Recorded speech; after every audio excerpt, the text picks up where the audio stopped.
बाजार में लगातार 8वें दिन तेजी, प्राइवेट बैंकों और रिलायंस से मिल रहा है सपोर्ट। मिड कैप शेयरों में ज्यादा रौनक। सीमेंट सेक्टर में दिख रही है अच्छी खरीदारी। मंगलम सीमेंट, श्री दिग्विजय सीमेंट में 3% से ज्यादा का उछाल। अंबुजा जेके में भी करीब 2% की तेजी।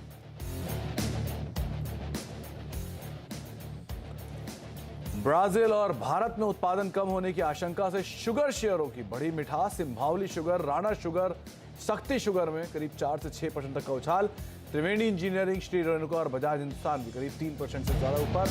अंतरराष्ट्रीय बाजारों में चीनी कीमतें 10 साल की ऊंचाई पर। जुबिलेंट फूड पर बुलिश सिटी, 619 के दिए लक्ष्य, कहा डिजिटल में निवेश, स्टोर विस्तार से मिलेगा फायदा। शेयर 2.5% से ज्यादा ऊपर।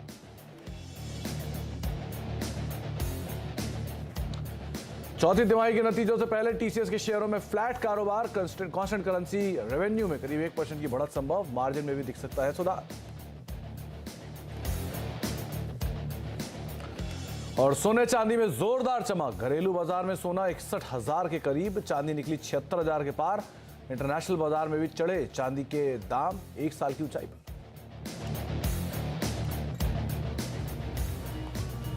तो ट्रेडर्स हॉटलाइन में आप सभी का स्वागत है। मैं हूं सुमित और भारतीय बाजारों में लगातार 8वां सत्र, जबकि हरा निशान ही देखने को मिल रहा है। खरीदारी का रुख बना हुआ है इंडेक्स में, और ये खरीदारी जो है इसकी इंटेंसिटी थोड़ी कम जरूर है, आज फ्लैट है, लेकिन ब्रॉडर मार्केट्स के अंदर अभी भी जो पॉजिटिविटी है मेंटेन है। स्मॉल कैप देखिए करीब 0.5% ऊपर, मिड कैप करीब 0.5% ऊपर, ये भी कामकाज कर रहे हैं। यानी कि आप एडवांस क्लाइंट की स्थिति देखेंगे तो वहाँ से ज़्यादा बेटर सिचुएशन आपको दिखाई पड़ेगी, क्योंकि करीब 1800 शेयर तेज़ी में है और 990 शेयर ऐसे हैं जो कि बिकवाली के साथ अभी कामकाज करते हुए दिखाई पड़ रहे हैं। और ये तस्वीर पिछले कई दिनों से इसी तरह की है कि ब्रॉडर मार्केट्स के अंदर खरीदारी देखने को मिल रही है फ्रंट लाइन इंडेक्स के कंपैरिजन में। फ्रंट लाइन इंडेक्स में आपको फार्मा अच्छी तेजी में दिखाई पड़ेगा। हैवी वेट्स में रिलायंस इंडस्ट्रीज जो कि मेजरली सपोर्ट कर रहा है मार्केट्स को। बैंक्स आज बैकफुट पे आप कह सकते हैं कि मोरलेस बहुत ज़्यादा कोई फायरवर्क नहीं है, लेकिन बैंकिंग स्टॉक्स आज बिल्कुल फ्लैट है, फ्लैट टू पॉजिटिव साइड पे। आईटी हालांकि नंबर से पहले थोड़ा सा प्रेशर के साथ कामकाज कर रहा है। सेलेक्टिव स्टॉक्स में बाइंग है, तो HDFC bank, ICICI bank, HDFC limited और रिलायंस इंडस्ट्रीज मेजरली आज इंडेक्स में पार्टिसिपेट करते हुए। आपको अगर इस कार्यक्रम का हिस्सा बनना है, आपका भी कोई सवाल है, तो आप हमारे साथ जुड़ सकते हैं। 7045220000 ये हमारा व्हाट्सएप नंबर है, जिस पे आप सवाल पूछिए। और हमारे साथ आज बातचीत करने के लिए गौरव बिस्सा मौजूद हैं, उनसे आप सीधे सीधे अपना सवाल पूछ सकते हैं और इस कार्यक्रम का हिस्सा बन सकते हैं। गौरव सर नमस्कार, स्वागत है आपका कार्यक्रम में। सबसे पहले तो मार्केट्स को लेकर आपका व्यू। 17,744 745 पे इंडेक्स कामकाज कर रहा है। एक तरफ हमने अच्छी तेजी ऑलरेडी कवर कर ली है, करीब हम 16,850 से चलना शुरू हुए, 17,800 तक तो ऑलरेडी पहुंच गए। तो इस तरह की 900 अंकों की तेजी के बाद अब इंडेक्स में क्या करें, पहला पार्ट। दूसरा रेजिस्टेंस साइड पर है, सो क्या कुछ शॉर्ट खोलने चाहिए या भी स्केप्टिकल रहे, अवॉइड करें इंडेक्स को? Good morning. देखिए काफी अच्छा है सवाल कि यहाँ पे अभी एग्जैक्टली क्या करना चाहिए। ट्रेंड अभी भी पॉजिटिव है। मैं डेली चार्ट्स की बात नहीं कर रहा हूँ, अगर आप आवली चार्ट्स भी देखेंगे तो series of higher tops higher bottom बन रहे हैं। 17,800 का स्पॉट लेवल्स के आसपास में आप इसमें एक हर्डल कह सकते हैं, जो 2-3 महीने पहले जो प्रीवियस स्विंग हाई बना था वहीं पे था। तो यहाँ पे प्रॉफिट अगर किसी को आ रहा है तो थोड़ा बहुत पार्शियल क्वांटिटी बुक करनी चाहिए। फ्रेश शॉर्ट्स यहाँ पे नहीं करने चाहिए। देखिए यहाँ पे आज पहली बार है अटका है। अगर आप पिछले 7 या 8 ट्रेडिंग सेशंस का देखेंगे तो हर कैंडल जो है निफ्टी की, उसका जो क्लोज है वो ऊपर ऊपर हुआ है। तो ये सिलसिला अभी तक ऊपर ही चल रहा है। कल आप कह सकते हैं कि दोजी काइंड ऑफ कैंडल था, आज का कैंडल देखेंगे तो उतना स्ट्रॉन्ग कैंडल नहीं है। लेकिन fact of the matter is कि अभी भी क्लोजिंग बेस के ऊपर देखा जाए तो हर दिन का क्लोजिंग जो है वो ऊपर के लेवल्स पे आ रहा है। तो यहाँ पे राइट अवे शॉर्ट्स नहीं करना चाहिए जब तक आपको नहीं दिख रहा है कि हाँ कोई बड़ा करेक्शन आने की संभावना है या निफ्टी 200-300 पॉइंट करेक्शन आ सकता है। तो उसे सिग्नल नहीं मिले, यहाँ पे फ्रेश और एंटिसिपेट नहीं करनी चाहिए। तो आपको रणनीति बताई गई है इंडेक्स को लेकर। 17,850 के जोन्स को एटलीस्ट आप ध्यान रखें और जो मोमेंटम है उसे कैप्चर करें। लेकिन बहुत बड़ा ट्रिगर जो है वो अर्निंग्स है, जिसकी शुरुआत आज से ही होते हुए दिखाई पड़ेगी। अब चलते हैं सीधे सवाल आपके सिलसिले पे, शुरुआत करते हैं और बातचीत करते हैं हमारे पहले दर्शक से, जो कि मेरठ से हमारे साथ मौजूद हैं। खालिद साहब मौजूद हैं मेरठ से बातचीत करने के लिए। खालिद जी नमस्कार, सवाल पूछिए। जी नमस्कार। मेरा सवाल है कि ईकेसी मेरे पास है 104 पर और क्वांटिटीज है 1700। तो लॉन्ग के लिए मेरा मन था 1 साल के लिए, क्या राय रहेगी? ओके, क्या करना चाहिए इन्हें, क्योंकि एवरेस्ट कांटो सिलेंडर 104 रुपए के दाम पर खरीदारी है, 1700 शेयर है और गौरव पोजीशन के भाव के आसपास ही ट्रेड कर रही है, लेकिन नजरिया इनका 1 साल का है। अभी क्या करें इसमें? देखिए, अच्छा खासा करेक्शन आने के बाद में स्टॉक अभी फिलहाल अपने वीकली चार्ट से मेजर एवरेज के ऊपर आ रहा है। अपने प्रीवियस ब्रेकआउट को रिटेस्ट करके स्टॉक ऊपर गया है। मेरे हिसाब से आपको यहाँ पे बने रहना चाहिए। यहाँ पे अगर आपको चाहिए तुरंत रिएक्शन, इसका अच्छा अपसाइड मिलेगा, शायद वो ना हो, लेकिन इनका नजरिया अगर 1 साल 1.5 साल का है, तो मेरे हिसाब से यहाँ पे आप बने रह सकते हैं। स्टॉप लॉस थोड़े से डीप आएंगे, एटलीस्ट आपका 80 का स्टॉप लॉस रहेगा। और अगर और कंजर्वेटिव चाहिए तो मैं कहूँगा आप 88 के स्टॉप लॉस आप होल्ड कर सकते हैं। और ऊपर में स्टॉक जो है यहाँ से एक अच्छी अपसाइड आपको दिखा सकता है टुवर्ड्स 130 140। 130 140 तक के टारगेट से आते हुए दिखाई पड़ सकते हैं। आप अभी तो बने रहें, ये राय आपको गौरव दे रहे हैं और अकॉर्डिंगली अपनी रणनीति आप गोइंग फॉरवर्ड्स में बना सकते हैं। उदय कुमार हमारे साथ मौजूद है कर्नाटका से बातचीत करने के लिए। कुमार साहब नमस्कार, सवाल पूछिए। नमस्कार सर। नमस्कार कुमार साहब। आई एम द कीन वॉचर ऑफ द CNBC आवाज। शुक्रिया, बहुत बहुत शुक्रिया उदय जी, हमें देखने के लिए, सराहने के लिए, बने रहने के लिए हमारे साथ। Yes, I have a question regarding the IT sector. Ji. I have Infosys at 1450 Okay. 100 shares. So what may be the future of the IT sector? ये आपने कितने टाइम के लिए रखा है इसको कुमार साहब? I kept it for long term, sir. Long term. आपको ये पता है ना कि इसके नंबर्स इसी हफ्ते हैं इन्फोसिस के? Yes, sir, कल है। जी, वो इसके तो पता नंबर्स है। कल है। तो पहला पार्ट तो यही है, इस नंबर पे तो आप ज़रूर ध्यान रखिएगा। लंबी अवधि की लिए ही सही, लेकिन हर क्वार्टर के नंबर क्रूशल होते हैं देखना।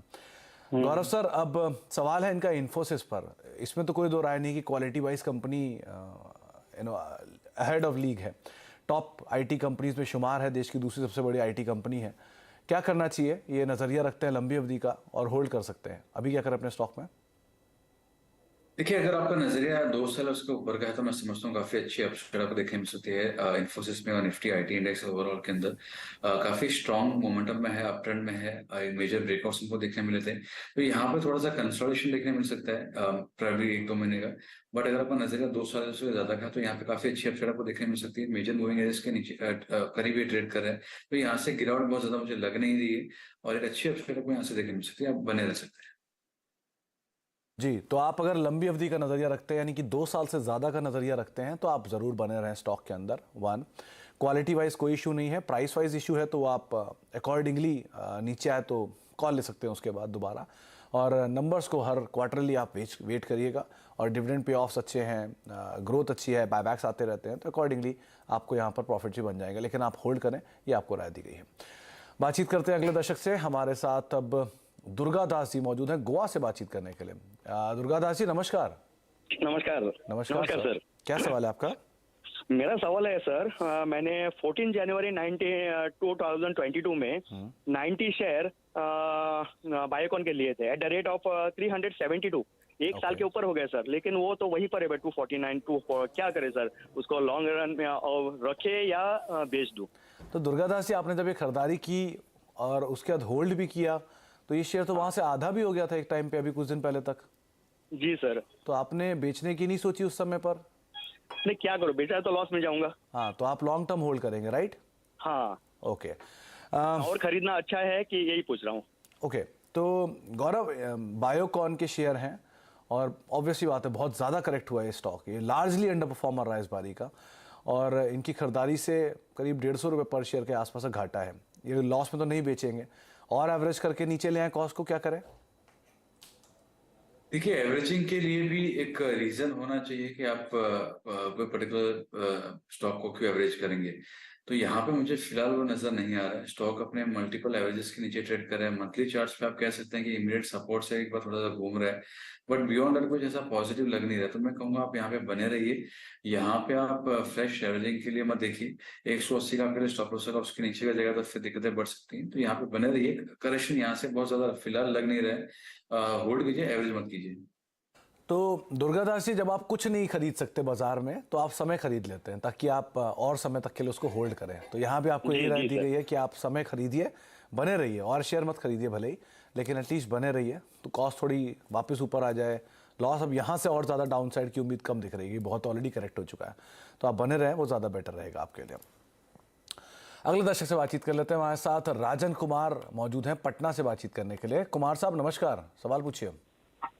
हाँ जी नमस्कार। नमस्कार, मेरा नमस्कार। सवाल बोरोसिल रिन्यूएबल्स पे है। जी। मेरा बाइंग प्राइस 451 है और अभी करंट प्राइस इसी के आसपास ट्रेड कर रहा है, तो मैं इसे होल्ड करना चाहता हूँ या और इस पे बाय ऑन डिप की स्ट्रेटेजी मैं अपना सकता हूँ।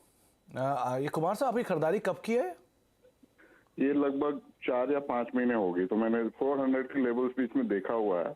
तो क्या मैं अगर ये 400 के आसपास जाता है तो इसमें एवरेज करूं या ये अभी मेरे बाय प्राइस के अगर ऊपर थोड़ा जाता है या यहाँ से मैं एग्जिट करूं, तो इसमें मुझे सजेशन चाहिए। Okay. और एक मेरा स्टॉक है लक्ष्मी केमिकल, यही लक्ष्मी सिमिलर ऑर्गेनिक्स। सिचुएशन है। हाँ, लक्ष्मी ऑर्गेनिक्स 251 पे मेरा बाइंग प्राइस है, तो अब ये 251 के आसपास ट्रेड कर रहा है, तो इसमें बाय ऑन डिप की स्ट्रेटेजी मैं अपना सकता हूँ और मैं इसको 1 साल दोनों में मेरा व्यू है, तो Okay. इसमें क्या करना चाहिए, एक मुझे एक ओवरव्यू दे दिया जाता तो I will thankful to you. तो गौरव सर, इनके पास एक तो बोरोसिल रिन्यूएबल है, दूसरा लक्ष्मी ऑर्गेनिक्स है, और दोनों में एक चीज कॉमन है कि दोनों एक तरफा चाल पे ऊपर गए, वहां से नीचे आने के बाद इन्होंने पोजीशन लिए दोनों में। तो अभी ये क्या करें? ये होल्ड कर सकते हैं, बाय ऑन डिप्स भी ले सकते हैं, तो कहां तक खरीदारी करें? क्या स्टॉप लॉस रखें? क्या पोजीशन रखें अपनी? देखिए यहाँ पे अगर मैं बोरोसिल के अगर चार्ट्स देख रहा हूँ वीकली, तो यहाँ पे ऐसा कोई सा ट्रिगर फिलहाल नजर नहीं आ रहा कि यहाँ से मैं कहूँ बहुत अच्छा लग जाएगा। अपने वीकली चार्ट्स में अगर देखा जाए तो ये अपने 55 एक्सपोनेंशियल मूविंग एवरेज के नीचे ट्रेड कर रहा है। तो जब तक स्टॉक जो है 510 520 के ऊपर क्लोजिंग नहीं देगा वीकली बेसिस के ऊपर, स्टॉक थोड़ा सा सबड्यूट रहेगा। थोड़े डाइवर्जेंसेस है तो यहाँ से अपसाइड आपको एक थोड़ी 10% की देखने मिल सकती है। तो जैसे इनका क्वेश्चन है कि क्या नीचे आता एवरेज करूँ, तो मैं नहीं समझता हूँ यहाँ पे ये स्टॉक को एवरेज करना चाहिए। ऐसा कोई ट्रिगर लग नहीं रहा कि आपको 1 साल या 2 साल के अंदर काफी अच्छा मुनाफा देखने मिले तो आप उसको एवरेजिंग कर लीजिए। तो वो सबसे मैं कहूँगा एक बार आप जो है क्वांटिटी उसको बने रहिए, तो मैं फ्रेश एंट्री इसमें सलाह नहीं दूंगा मैं। सिमिलर केस अगर देखा जाए लक्ष्मी ऑर्गेनिक्स का, तो यहाँ पे भी आप देखेंगे तो सिलसिला अगर वीकली चार्ट से देखें ना, लोअर टॉप्स लोअर बॉटम यही बन रहे हैं। तो जब तक कंफर्मेशन नहीं आता कि यहाँ से ट्रेंड रिवर्स हो गया, एवरेजिंग नहीं करना चाहिए, इसको पिरामिडिंग कीजिए कि एक बार कंफर्मेशन आ गया कि यहाँ से और ट्रेंड रिवर्सल हो गया है, तब आप उसको ऊपर में बाय कर रहे हैं तो बेहतर होगा। तो ये स्टॉक जो है ऊपर में बाय करने के लिए बेहतर होगा, एवरेजिंग करने के लिए बेहतर होगा रादर नीचे में। तो दोनों का जो अभी एक्सिस्टिंग क्वांटिटी है उसमें बने रहिए। तो अभी आप बने रहें, ऊपर की तरफ कहीं एवरेज करें जो लेवल्स आपको बताए हैं गौरव ने, और सो फार नीचे की तरफ जाकर एवरेज एटलीस्ट ना करें, ये एक रणनीति जरूर बताई गई है। बातचीत करने के लिए हमारे साथ अब राजेश हैं जो कि गाजियाबाद से मौजूद हैं। राजेश जी नमस्कार, सवाल पूछिए। नमस्कार सर। नमस्कार राजेश जी। मेरे पास 550 शेयर्स हैं टाटा पावर के एट द रेट ऑफ 212, जो कि एवरेज करने के बाद 212 अभी हुआ है। तो वही व्यू जानना था कि इसका फ्यूचर क्या है, मतलब 1 ईयर या 1.5 ईयर में कुछ उम्मीद है कि इसमें वैसे आप क्या समय देंगे इसको राजेश जी? मैं लॉन्ग टर्म दे सकता हूँ 1 to 2 years 3 years, but benefit होना चाहिए क्योंकि मैं देख रहा हूँ पिछले 1 साल से अच्छी तरह से बना हुआ है और डाउन हुआ है। मतलब राजेश जी, अगर इससे 1 साल से पहले देखेंगे ना तो ये बहुत बड़ा आउट परफॉर्मर भी था। ये बहुत बड़ी तेजी दिखाने के बाद ये हाल में आया है, और उससे पहले ये एडजस्ट भी हो चुका है। ऐसा नहीं कि ये मेड इन स्टॉक है। 3000 रुपये का स्टॉक होता था, उसका स्प्लिट हुआ, स्प्लिट के बाद ये भाव आप देख रहे हैं, जिसके बाद ये टूट के यहाँ तक पहुँचा है। एनीवेज आपके लेकिन एटलीस्ट खरीदारी से बहुत नीचे नहीं है, ये एक अच्छी चीज़ है। तो गौरव जी क्या करा जाए? इन्होंने 212 का एवरेज कर लिया है स्टॉक को ओवर अ टाइम एक्यूमुलेट करके, तो 196-97 पे कामकाज कर रहा है। ये IEX IRCTC एक तरफा चले थे, फिर वहाँ स्प्लिट और बोनस हुए या फिर एडजस्टमेंट हुए, इसमें एडजस्टमेंट नहीं था उसके बाद, लेकिन फिर नीचे आए कंसोलिडेशन में एक लंबे समय से। क्या करें इनमें?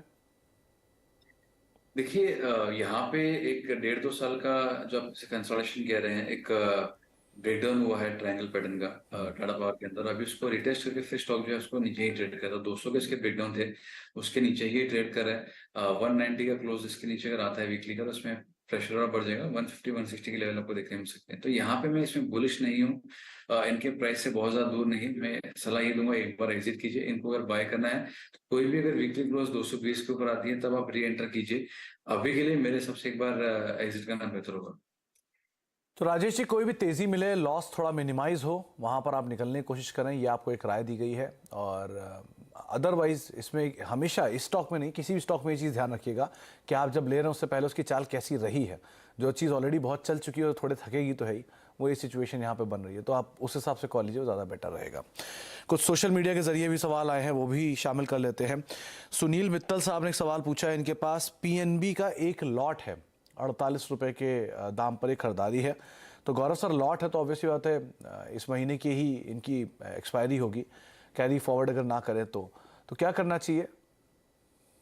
देखिए, शॉर्ट टर्म में ये सारे बैंक्स जो है मैं कहूंगा इनको अवॉइड ही करना चाहिए, क्योंकि ओवरऑल स्ट्रक्चर उतना अच्छा नहीं है। एक technical bounce back sort of आ सकती है। ये बाय किया गया है जस्ट बिकॉज काफी गिर चुका था, उसलिए ये बाय हो जाता है। यहाँ पे जो सपोर्ट्स, अच्छे खासे सपोर्ट्स भी आ रहे हैं, वो 44 के आ रहे थे, निकले जो स्टॉप लॉस होगा वो 44 का होगा। वो अच्छा लगा देखने मिलते थे, एग्जिट के मौके ढूंढिए। ये सारे बैंक्स काफी बेहतरीन है अगर किसी का नजरिया 1.5-2 साल का है। शॉर्ट टर्म के लिए इसको ट्रेड करना काफी रिस्की हो सकता है। यहाँ पे on a very immediate basis इनको निकालना ही है कि नहीं, मुझे बहुत स्ट्रिक्ट स्टॉप लॉस चाहिए, तो आप स्टॉप लॉस रख लीजिए 45 हाफ का, और अगर आप होल्ड कर सकते हैं तो 44 हाफ का स्टॉप लॉस रखिए, जहाँ पे वीकली पे सपोर्ट है। ओके। अभिषेक अग्रवाल साहब ने एक सवाल पूछा है, इनके पास एनटीपीसी के 100 शेयर है 176 रुपए के दाम पर। नजरिया इनका छोटी अवधि का है, क्या करना चाहिए इसमें? छोटी अवधि क्या, तो यहाँ पे बहुत स्विफ्ट एक्शन हो ऐसा होगा नहीं। स्ट्रक्चर इसमें काफी पॉजिटिव है, काफी बेहतरीन स्ट्रक्चर है, लेकिन बहुत तुरंत इसमें मूवमेंट ऐसा फिलहाल ऐसा लग नहीं रहा है। 183 काफी इंपॉर्टेंट हडल है, उसके ऊपर क्लोज आता है, कैंडल पैटर्न फॉर्मेशन आपको देखने मिलेगा, ब्रेकआउट होगा। तो यहाँ पे आप शॉर्ट टर्म के लिए उसको मत लीजिए, मीडियम टर्म का रखिए इसमें, बाकी स्ट्रक्चर से काफी अच्छे है। एक और सवाल आया है गौरव जी का, इन्होंने निफ्टी की 17,700 की कॉल खरीद रखी है 90 रुपए के दाम पर। तो अभी तो इन द मनी है, क्या करे ये? देखिए, यहाँ पे आज का दिन जो मुझे लग रहा है कि कंसोलिडेशन देखने मिलेगा मुझे। फिलहाल इसमें नजर ऐसा नहीं लग रहा है कि आपको बहुत तुरंत इसमें पैसा देखने मिलेगा, और 17,800 पे अच्छा सा हर्डल भी है। तो यहाँ पे आपकी इन द मनी है। अगर कोई इंट्राडे मूव भी अगर 17,700 के नीचे अगर आता है तो आपको काफी एक अच्छा गिरावट आपको देखने मिल जाएगी। तो मैं कहूँगा, अगर आपको मैं यहाँ पे बाय दे भी दूं, होल्ड करने की राय दे भी दूं, तो मैं कहूँगा आप 17,690 का आप स्टॉप लॉस रखिए स्पॉट में। उसके नीचे अगर जा रहा है तो आप उसको एग्जिट कीजिए, और 17,800 के आसपास में अगर आता है एक बार तो उसको आप एग्जिट के मौके ढूंढिए। ओके, 17,690 अगर स्पॉट में निफ्टी जाता है तो आप एग्जिट कर जाएं, और 17,800 ऊपर की तरफ जाए तो आप टारगेट्स आपके अचीव हैं, आप निकल सकते हैं वहां पर, ज़्यादा बेटर रहेगा। बातचीत करेंगे। अच्छा, एक सवाल निधि जी का आया है, इनके पास ग्लैंड फार्मा के शेयर हैं 2527 रुपए के दाम पर। ये रिसेंटली काफ़ी करेक्ट हुआ, 444 से टूटते टूटते 800 रुपये तक आया। 880 शायद एक स्टॉप लॉस या 880 एक सपोर्ट बन रहा था, वहां से पुल बैक लिया है। क्या लॉन्ग रहें या होल्ड करें, क्या करें? देखिए, ग्लैंड फार्मा में आया कोई रीजन नहीं है कि कोई इसको क्यों बाय करे। अपने मेजर प्राइसेस के नीचे ही ट्रेड कर रहा है, कंसिस्टेंटली गिर रहा है। अभी अगेन जैसे हम चर्चा करते हैं कि एक रीजन यही हो सकता है कि इतना गिर गया और कितना गिरेगा, तो वो एंगल से सिर्फ यहाँ पे लग रहा है। जो इसके प्रीवियस स्विंग लोस थे 1140 के, वो आपके लिए स्टॉप लॉस होगा और आप इसको होल्ड कर सकते हैं। जेएसएल के करीब 100 शेयर लिए हैं कृष्णा सिंह साहब ने 184 रुपए के दाम पर। वो पूछ रहे हैं कि क्या करें, यहाँ पर वो प्रॉफिट बुक कर ले या कुछ और स्टॉक्स ऐड करें, ये उनका सवाल है। क्या करें कृष्णा जी, बताइए आप। देखिए, ये काफी एक स्ट्रॉन्ग स्टॉक रहा है और काफी अच्छा रहा है। मेरा ये मानना है कि यहाँ पे प्रॉफिट बुक करना बेहतर होगा। मैं ओवरऑल मेटल्स पे बहुत अग्रेसिवली बुलिश नहीं हूँ। शॉर्ट टर्म में प्राइमली आप यहाँ से 3-4-5% की अपसाइड देख सकते हैं इंडेक्स के अंदर, बट जब तक मुझे मेजरली मंथली चार्ट्स पे कोई रिवर्सल के संकेत नहीं देखने मिलेंगे, मैं उतना ज्यादा अग्रेसिवली बुलिश मेटल्स पे नहीं रहूंगा। इनको मुनाफा मिल रहा है तो एक बार मुनाफा बांधना सही रहेगा, तो आप यहाँ पे प्रॉफिट बुक कीजिए। ओके। गुजरात अंबुजा एक्सपोर्ट्स पे एक सवाल आया है अमित मोंगा साहब का। इनके पास 200 शेयर हैं 263 रुपए के दाम पे, और साथ साथ टाटा कंज्यूमर के भी शेयर हैं 800 रुपए के दाम पर। क्या करें इन दोनों में? 220 का स्टॉप लॉस लगा लीजिए, जो उसके प्रीवियस स्विंग लॉस भी हैं गेल के, और यहाँ पे एक अच्छा कंसोलिडेशन देखने मिल रहा है, तो आपको टाइम करेक्शन यहाँ पे देखने मिलेगा, लेकिन एक अच्छा सपोर्ट 220 का है, तो उसके नीचे अगर सस्टेन हो रहा है तो यहाँ पे आप एक बार उसके एग्जिट के लिए मौका देख सकते हैं।